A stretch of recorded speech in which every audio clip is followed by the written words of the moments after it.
Happy Sunday সবাইকে। সবাই কেমন আছো? আশা করি সবাই অনেক ভালো আছো। আমি অনেক ভালো আছি। তো বেশ কিছুদিন আগে উইন্টার সিজনে আমি একটা লাউ গাছ লাগিয়েছিলাম।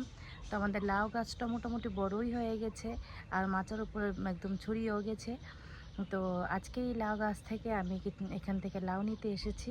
তো দেখাচ্ছি আপনাদের। এই হচ্ছে আমার লাউ গাছ। আর আমার লাউ গাছ মোটামুটি মাচার উপরে উঠেও গেছে আর এখানে লাউ ধরে আছে।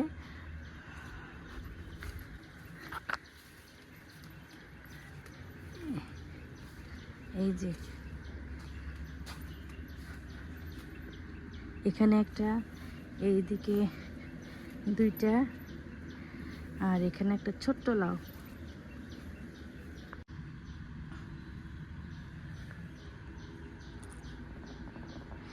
তো লাউর তো অনেকগুলি কুড়িয়ে এসেছিল, কিন্তু এই 4টা লাউ এখানে ধরে আছে, 4টা লাউ টিকেছে। তো আজকে এখান থেকে ওই লাউটা পেরে নেব, ওই যে ওইটা। তো নিজের হাতে লাগানো লাউ গাছ, আর সেই লাউ গাছ থেকে আজকে লাউ পেরে নিচ্ছি। আমি বলতে পারবো না যে আমি কতটা খুশি আজকে, যে নিজের হাতে আমি নিজের গাছ থেকে লাউটা পারছি। তো যাক, আজকে এই লাউ দিয়ে কি রান্না হবে সেই রেসিপিটাও আমি আপনাদের কাছে শেয়ার করব।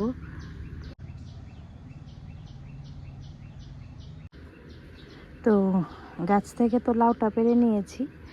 তো আর এই 2-3টা লাউ আছে এখানে, এইগুলি আরেকদিন পেরে পেরে নেব। তো এখানে গাছ থেকে কিছু টমেটো আর লাউ তুলে নিচ্ছি। তো আমি বলে বোঝাতে পারবো না যে আমি কতটা খুশি আজকে। তো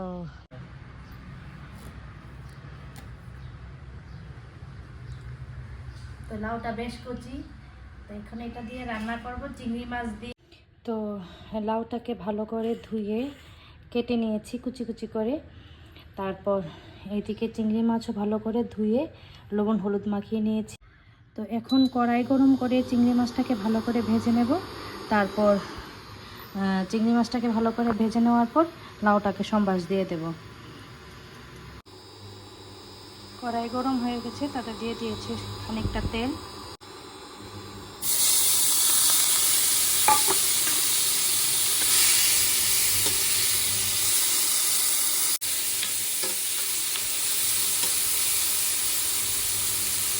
তো চিংড়ি মাছটা লাল লাল করে ভাজা হয়ে গেছে, আর ভাজবো না, এটাকে নামিয়ে নিচ্ছি। তো চিংড়ি মাছটা নামিয়ে সেই কড়াইতে দিয়ে দিচ্ছি। তারপর দিয়ে দিচ্ছি তাতে 5 ফোড়ন। তো তারপর দিয়ে দেবো তবে কেটে রাখার লাউগুলি। তারপর তাকে দিয়ে দেবো স্বাদ মতো নুন। তারপর দিয়ে দেবো ধনে গুঁড়ো, সামান্য অল্প ধনে গুঁড়ো দিয়ে দেবো, তাতে অল্প পরিমাণ জিরে গুঁড়ো, আর দিয়ে দেবো অল্প একটু সামান্য হলুদ। তারপর তাতে দিয়ে দেব লঙ্কা। এবার ভালো করে নেড়ে চেড়ে ঢাকনা চাপা দিয়ে রাখবো। তো 5 মিনিট ঢাকনা দেওয়ার পর আমাদের লাউটা মোটামুটি সফট হয়ে যাব। লাউটার মধ্যে দিয়ে দেব ভেজে রাখা চিংড়িগুলি, যাতে চিংড়ির ফ্লেভারটা লাউর মধ্যে ভালো করে উঠে।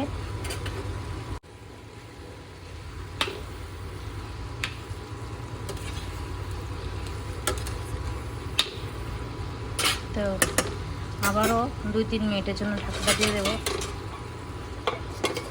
লাউটা পুরোপুরি হয়ে গেছে। তো আর কিছুটা এটাকে ভালো করে টানিয়ে তারপর নামিয়ে নেব। তো আজকে আমি খুব সিম্পলভাবে কম মশলায় একদম ঘরোয়াভাবে রান্না করেছি লাউ চিংড়ি। তো দেখি টেস্ট করে কীরকম হয়।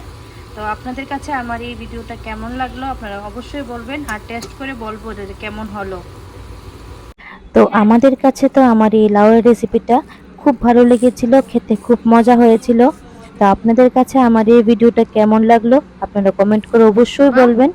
আর আজকের ভিডিওটা এখানেই রাখছি। সবাই ভালো থাকবেন, সুস্থ থাকবেন। ভালো করে চাবিয়ে বলো।